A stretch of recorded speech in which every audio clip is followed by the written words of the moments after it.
La Côte d'Ivoire reprendra début avril le rapatriement de réfugiés depuis le Libéria, ceci 8 mois après sa suspension par crainte d'Ebola.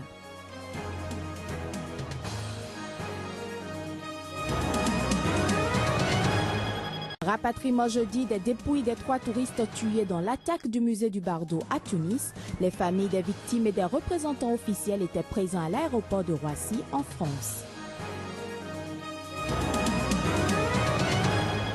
Les 2 candidats à la présidentielle du Nigeria ont signé un accord de paix, une initiative pour prévenir des violences pendant l'élection générale de samedi.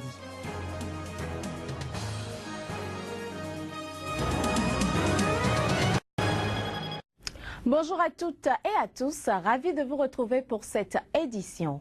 Nous ouvrons ce journal par la Côte d'Ivoire qui répondra début avril le rapatriement de réfugiés ayant fui au Libéria durant la crise 2010-2011. Une annonce faite lundi par le Haut Commissariat de l'ONU pour les réfugiés, 8 mois après sa suspension par crainte d'Ebola. La Côte d'Ivoire, qui n'a déploré aucun cas d'infection malgré sa proximité avec l'épidémie, avait décidé en l'été 2014 de fermer ses frontières terrestres et aériennes avec les pays les plus touchés par le virus. Seuls les vols ont repris en octobre dernier. Des couloirs humanitaires ont été mis en place, mais les frontières restent fermées. Le Haut Commissariat de l'ONU pour les réfugiés a précisé que la suspension des rapatriements a été levée en raison du déclin important de l'épidémie au Libéria et que le processus de rapatriement volontaire pouvait reprendre dès le 6 avril 2015, sous réserve que des mesures strictes et de contrôle et de sécurité soient mises en place dans les 2 pays. Les dépouilles des 3 touristes français tués dans l'attaque menée par des djihadistes le 19 mars contre le musée du Bardo à Tunis ont été rapatriées à Paris jeudi. L'avion Air France en provenance de Tunis qui transportait les cercueils des 3 victimes a atterri à l'aéroport de Roissy où attendaient les familles et des représentants officiels. Cet attentat a conduit à l'arrestation de 23 suspects tandis que 4 sont toujours en fuite. Je vous propose de suivre un extrait de la conférence de presse qui a eu lieu au pavillon d'honneur de Roissy avec le secrétaire d'État du développement Annick Girardin et Émilie Belloche, fille aînée de Christophe Tinois tué dans l'attentat. La France reste aux côtés de la Tunisie, que c'est pas pour rien, c'est pas par hasard que la Tunisie et que ce lieu a été choisi par les terroristes. C'est la démocratie encore une fois, c'est l'humanité qui a été touchée. C'est aussi l'économie d'un pays, un pays ami. J'ai voulu prendre la parole pour lui rendre hommage et pour lui dire combien je l'aime et que c'était vraiment quelqu'un d'extraordinaire, que je suis fière d'être sa fille et que pour tout ce qu'il m'a appris, j'espère pouvoir un jour de là-haut qu'il soit aussi fier de moi et voilà, lui dire combien il est parti trop tôt et il avait encore tellement de choses à m'apprendre, mais voilà, je voulais vraiment lui dire combien je l'aime et combien il va me manquer. Une de nos compatriotes est encore en Tunisie, dans un état critique mais stable, mais en tout cas on n'est pas en capacité aujourd'hui de la faire rentrer en France. Donc il y a encore une personne dont on ne sait pas si au fond elle survivra ou pas de ses blessures. En Tunisie, les enquêtes sur l'attentat contre le musée du Bardo se poursuivent. Le ministre tunisien de l'Intérieur a officiellement annoncé que 23 personnes suspectées de complicité avec les assaillants de l'attaque ont été arrêtées par la police et 4 autres sont encore en fuite. Reportage. La Tunisie estime avoir démantelé l'essentiel de la cellule terroriste responsable de l'attaque contre le musée du Bardo. Au total, 23 suspects arrêtés qui constituaient une cellule terroriste et 4 autres toujours en cavale. Parmi les suspects arrêtés, le chef du groupe, identifié comme Mohamed Emin Ghebli. Mais le ministre de l'Intérieur tunisien a indiqué que l'opération a été dirigée par le terroriste Loukman Abou Sakr, un chef djihadiste de nationalité algérienne, remettant donc en cause la revendication du groupe État islamique d'être l'auteur de l'attentat.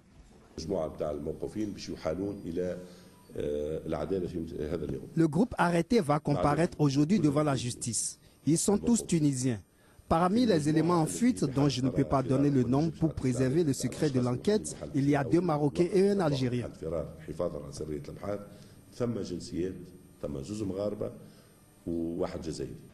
L'attaque du Bardo, qui a suscité une vive émotion dans le monde, est la première à atteindre des civils étrangers depuis 2002. La présidence tunisienne a décidé d'organiser une marche internationale contre le terrorisme à Tunis dimanche prochain, s'inspirant de celle qui avait eu lieu à Paris après les attaques contre le journal Charlie Hebdo. Une marche à laquelle le chef de l'État français, François Hollande, a déjà annoncé sa venue. Pour le ministre tunisien, cette marche sera l'expression de la force et volonté de la Tunisie à lutter contre le terrorisme. Au Nigeria, la campagne électorale pour la présidentielle de samedi prochain s'est achevée jeudi soir. À moins de 48 heures d'une présidentielle annoncée comme serrée, sur laquelle plane l'ombre des insurgés islamistes de Boko Haram, le pays est sous haute surveillance et les forces de l'ordre ont pris des mesures spéciales pour s'assurer du déroulement pacifique du scrutin. C'est dans ce contexte que les principaux candidats Muhammadu Buhari et Goodluck Jonathan ont signé un accord de paix pour prévenir les violences dans le pays. La cérémonie a été présidée par l'évêque Matthew Kuka, membre du comité pour l'organisation de l'accord de paix. Les détails.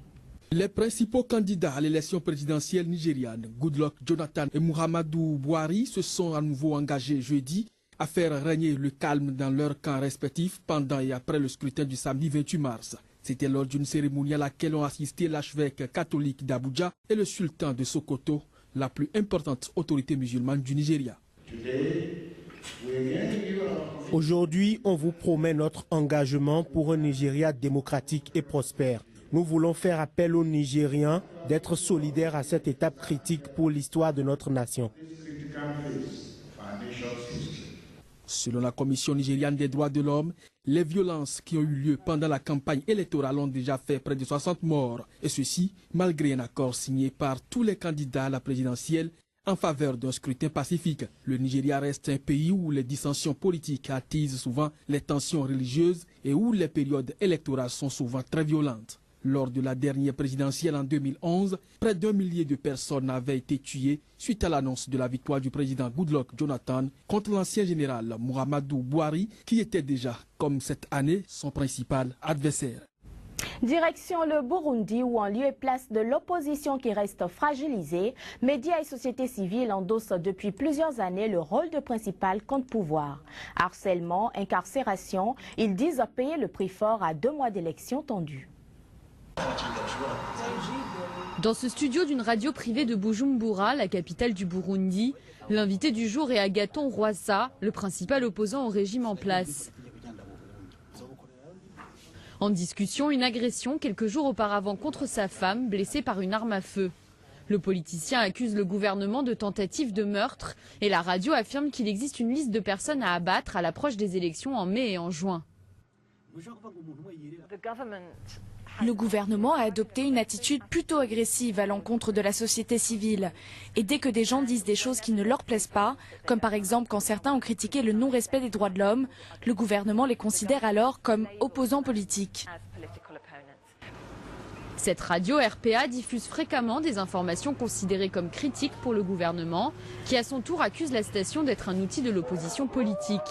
En février, des milliers de personnes sont descendues dans la rue pour célébrer la libération du directeur de la radio, Bob Ruggierica, qui avait été inculpé de complicité d'assassinat de 3 religieuses italiennes. Il avait été incarcéré après avoir diffusé le témoignage d'un homme qui mettait en cause des hauts responsables du gouvernement dans cette affaire.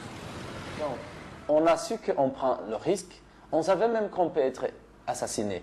Mais on n'avait pas de choix, on n'avait pas d'autre choix parce que ça, ça relève d'une obligation d'abord professionnelle, mais aussi une obligation morale de dire la vérité que tu as découvert dans ton travail de recherche. D'après l'organisation de défense des droits de l'homme Human Rights Watch, l'arrestation de Ruggierica fait partie d'une tendance plus globale. Depuis 2010, la société civile, les médias et les opposants politiques sont plus exposés, menacés, intimidés et parfois même empêchés de travailler. Le droit de vivre, d'être protégé, la liberté d'expression, le droit de participer à un processus démocratique, c'est ce pourquoi nous nous battons. Et nous devons continuer à faire ce que nous faisons, quelles que soient les pressions, ou ce à quoi nous pourrions être confrontés demain. Parce que si nous ne le faisons pas aujourd'hui, il sera trop tard demain. Le Burundi a parcouru un long chemin depuis la fin de la guerre civile en 2006. Les élections à venir seront un test pour la démocratie dans le pays qui s'annonce à haut risque. Le président égyptien appelle à l'ouverture d'un nouveau chapitre avec l'Éthiopie. Abdel Fattah al-Sisi insiste sur les droits de l'Égypte à conserver sa part des eaux du Nil. C'était lors d'un discours devant le Parlement éthiopien à Addis Abeba. Reportage. Le président égyptien Abdel Fattah al-Sisi a tenu ce mercredi un discours devant le Parlement éthiopien à la fin de sa visite, la première officielle du président égyptien depuis 30 ans. Au cours de cette visite, les deux pays ont voulu mettre un terme aux tensions qui entourent la construction d'un barrage par l'Éthiopie sur le Nil bleu. Les deux pays ont signé lundi à Khartoum avec le Soudan un accord de principe sur la construction du dit barrage, à condition que cette infrastructure ne réduise en rien l'approvisionnement en eau le long du fleuve. L'Éthiopie a le droit de se développer. Ce siècle ne doit pas revivre les mêmes sécheresses et famines qui nous ont brisé le cœur au siècle dernier. Vos frères égyptiens ont aussi droit au développement et à la vie elle-même, et de pouvoir vivre dans ce havre sur les bancs du Nil, le fleuve sur lequel ils ont construit une civilisation depuis des milliers d'années. Aussi, l'Égypte craint-elle que l'ouvrage n'affecte le débit du fleuve. Le Caire a insisté sur ses droits historiques sur le Nil, garantis par deux traités datant de 1929 et 1959, qui lui accordent, ainsi qu'au Soudan, des droits sur 87% du débit du fleuve. Au Botswana, les acteurs gouvernementaux et la société civile ont fait le point sur les mesures mises en place contre le trafic illégal de la faune sauvage. Parmi les questions épineuses évoquées, celle des stocks d'ivoire et de cornes de rhinocéros que certains pays brûlent. De son côté, le gouvernement sud-africain a ouvert un cycle de consultation sur la possibilité de légaliser le commerce de cornes de rhinocéros. Les détails. Les experts réunis autour de la problématique de lutte contre le braconnage et le trafic d'espèces ont clôturé leurs travaux ce mercredi à Kazan. Après 3 jours de discussion, ils ont constaté que beaucoup d'efforts seront nécessaires à court terme pour éviter l'extinction d'espèces emblématiques comme l'éléphant, le tigre et le rhinocéros. Des mesures doivent être prises et en la matière, l'Afrique du Sud avait déjà un plan.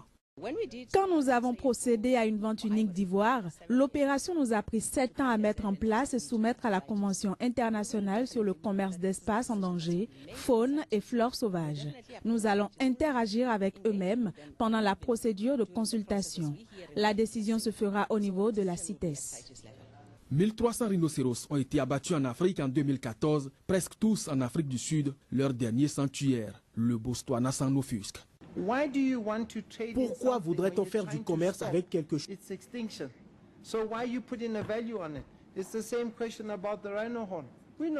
Donc pourquoi en faire un commerce? Des études ont démontré que beaucoup d'acheteurs ignorent simplement qu'il faut tuer un éléphant avant de récolter son ivoire. Des efforts de pédagogie ont été entrepris et commencent à porter leurs fruits, surtout au Kenya.